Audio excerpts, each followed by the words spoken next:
천만 원만 요구합니다. 정신 어디 있는데 그래? 그거 밝혀줘라고. 어떻게 믿습니까? 30만 명의 대규모 인원이 투입되었음에도 불구하고 33년 동안 해결되지 않은 사건.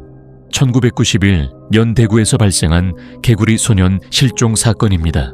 1991년 3월 26일 그날은 30년 만에 지방자치제가 부활하며 전국이 임시공휴일로 지정된 특별한 날이었습니다. 하지만 대구에서 일어난 한 사건으로 인해 이날은 평범함과는 거리가 멀어졌죠. 이른 아침 대구 성서초등학교에 다니던 6명의 아이들이 모였습니다. 그들은 13살 우군, 12살 조군, 11살 김군, 10살 박군과 김군, 그리고 또 다른 김군이었습니다. 오전 8시 조군의 집 마당에서 놀던 이들은 조군의 집에 살던 청년이 한 시끄러우니 나가서 놀라는 말을 듣고 집을 떠났습니다. 집을 떠난 6 아이들이 향한 곳은 와룡산. 그들은 도보로 약 20분 정도 떨어진 그 산을 향해 웃으며 걸어갔습니다. 하지만 6명 중 10살 김군만이 다시 집으로 돌아오게 됩니다. 아침을 먹지 않아 배가 고프다는 이유였지만 그의 머릿속에는 어머니가 해준 너무 멀리 나가지 마라는 말이 맴돌고 있었죠.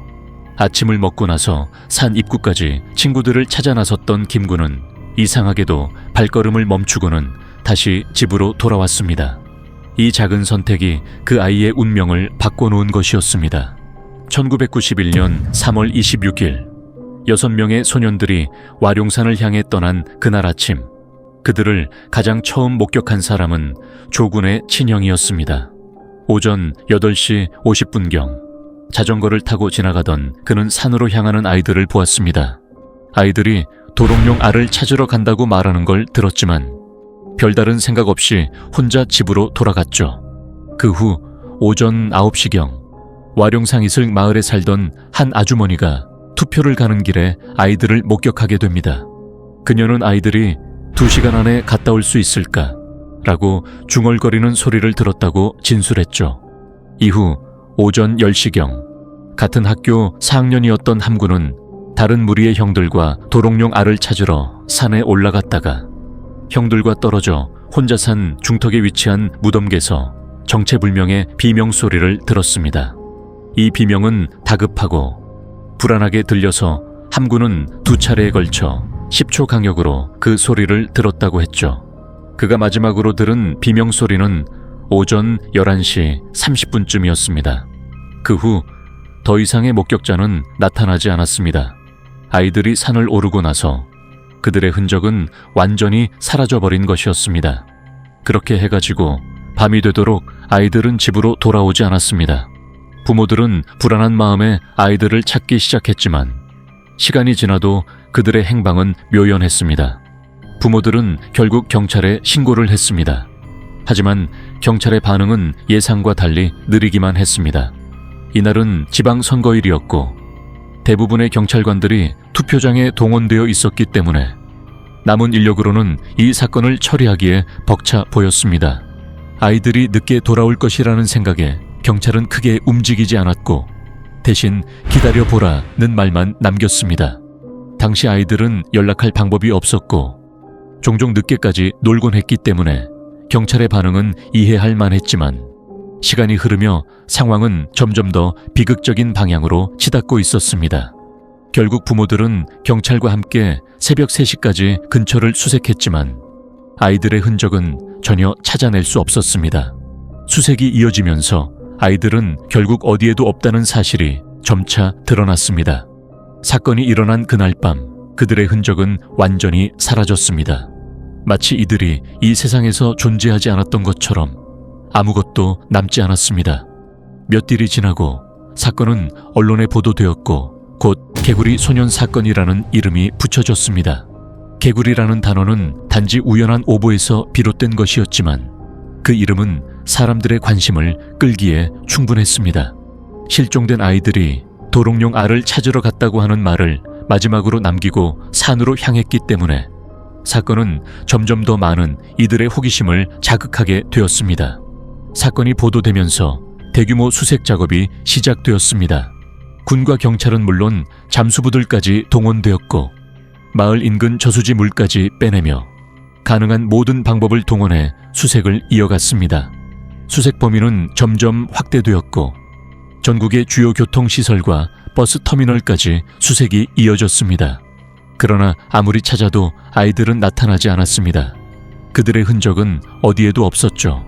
시간이 지날수록 경찰의 초동 수사가 부실했다는 비판은 점차 커져갔습니다. 인력 부족을 이유로 초기 수색이 소극적이었던 경찰은 아이들의 실종이 점점 확실해지자마자 이를 단순 가출 사건으로 판단하고 수사 방향을 잘못 잡았습니다. 그로 인해 수사는 진전을 보지 못했고 아이들을 찾는 일이 더욱 힘들어졌습니다. 아이들을 찾기 위해 수많은 시민단체와 기업들이 수색 작업에 나섰습니다. 삼성은 실종된 아이들을 찾기 위해 포스터를 제작해 전국에 배포했고 KT는 전화카드에 아이들의 사진과 정보를 실어 배포했습니다. 광고 캠페인과 공공장소의 포스터에도 아이들의 사진이 실렸고 CF와 포장지에도 그들의 얼굴이 등장했습니다. 대한민국 전체가 아이들을 찾기 위한 노력에 몰두하고 있었죠. 하지만 아무리 찾으려 해도 아이들의 흔적은 전혀 보이지 않았습니다. 마치 그들이 이 세상에서 아예 존재하지 않았던 것처럼 아이들의 흔적은 사라져 버렸습니다.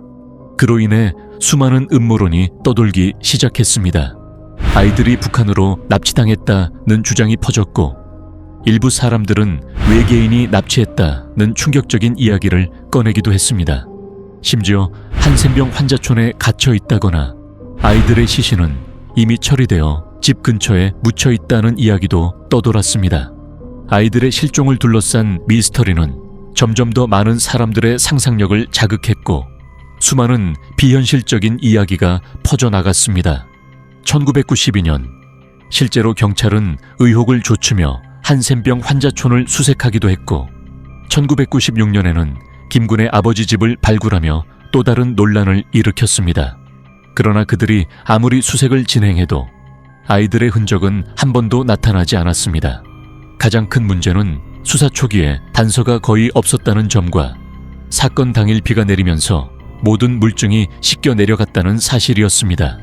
수사는 지지부진하게 이어졌습니다.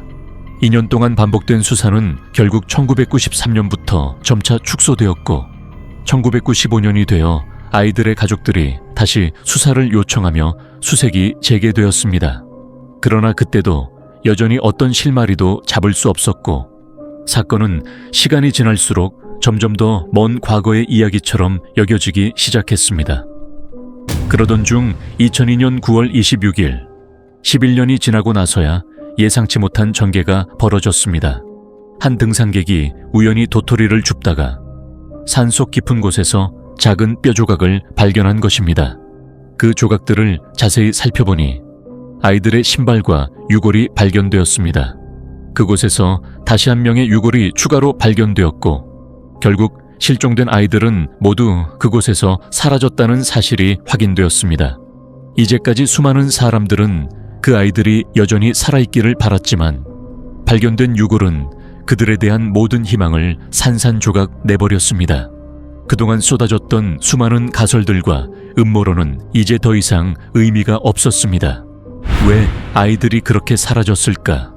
누가 그들을 그곳으로 이끌었을까? 이 질문들은 여전히 풀리지 않은 채로 사건은 또 다른 수수께끼로 남았습니다. 아이들의 유골이 발견된 후에도 그들에게 일어난 일에 대한 진실은 여전히 미궁에 빠져 있었습니다. 그날의 기온은 최저 3도까지 내려갔고 많은 이들이 아이들이 와룡산에서 길을 잃고 저천증에 걸려 사망했을 것이라 추측했죠. 그러나 그 추측은 곧 충격적인 발견에 의해 뒤집혔습니다.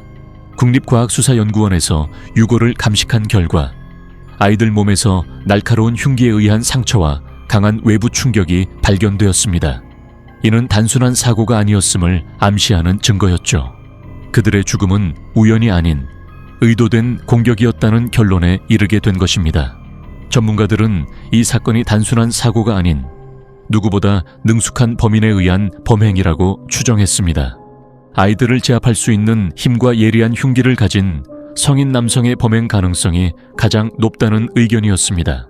그리고 유골이 11년 동안 발견되지 않았다는 사실이 수수께끼를 더욱 깊게 만들었습니다.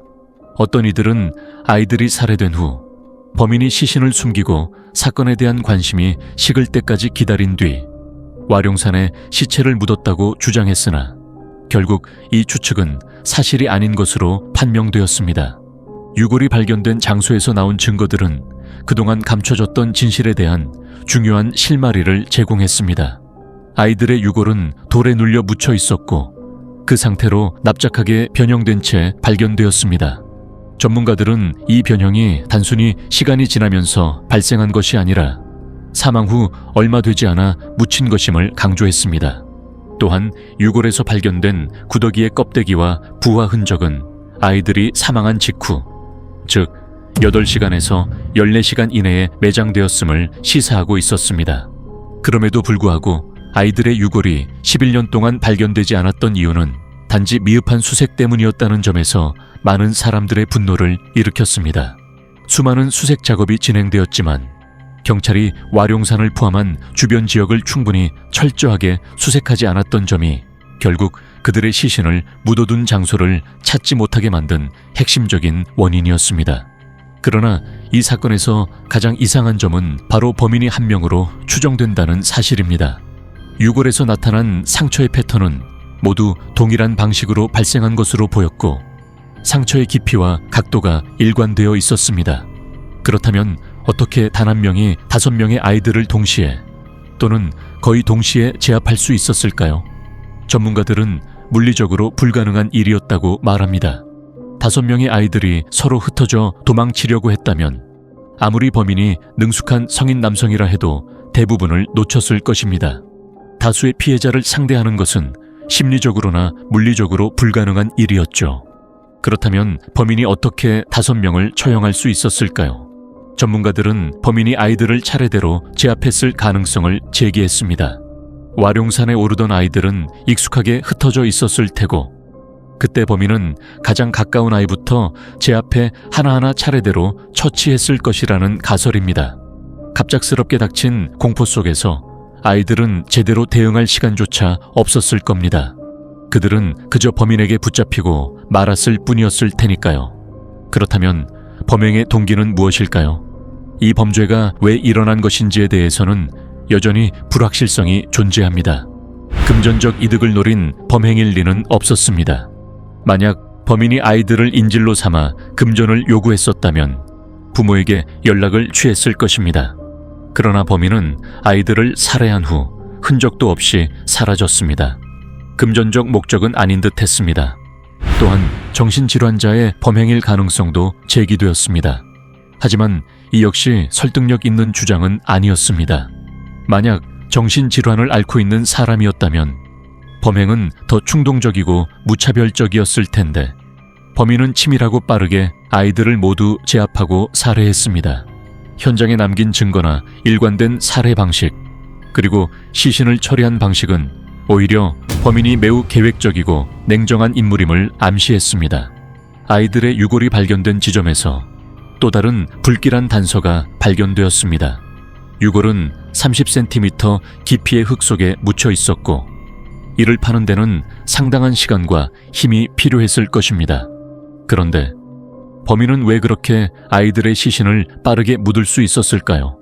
시신을 묻기 위한 도구를 미리 준비하고 와룡산에 갔을 가능성이 높습니다. 살인 후 즉시 시신을 숨기기 위해 준비된 도구로 아이들을 묻은 것이죠. 이 사건의 수수께끼는 더욱 복잡해집니다. 범인은 처음부터 5명을 목표로 삼았을까요? 아니면 우연히 와룡산에서 아이들을 만난 후 그때부터 범행을 결심했을까요? 아마 범인은 처음부터 목표를 정하지 않았을 것입니다. 그러나 아이들을 만난 순간 그들을 하나씩 제압하고 살해하기로 결심했을 가능성이 높습니다. 이 범죄는 계획적이면서도 우발적인 면이 동시에 존재하는 범죄로 보입니다. 사건의 진실은 여전히 미궁 속에 남아 있었습니다. 화성 연쇄살인 사건처럼 범인이 뒤늦게 밝혀질 가능성도 있지만 2006년 공소시효가 만료되었기 때문에 법적인 처벌은 불가능합니다. 수많은 가설과 추측들만 난무하고 사건의 진실은 오리무중입니다. 범인이 간첩일 수도 있고 사이코패스일 수도 혹은 불량배들의 우발적 범행일 수도 있다는 말이 돌고 있지만 이들 중 어느 것도 그 사건의 진실을 설명할 만큼 확실한 가설로 자리 잡지 못하고 있습니다. 그리고 사람들은 여전히 하나의 질문에 대해 갈피를 잡지 못하고 있습니다. 그날 와룡산에서 아이들에게 도대체 무슨 일이 일어난 것일까요? 오늘의 이야기는 여기까지입니다. 시청해 주셔서 감사합니다. 구독과 좋아요 부탁드립니다.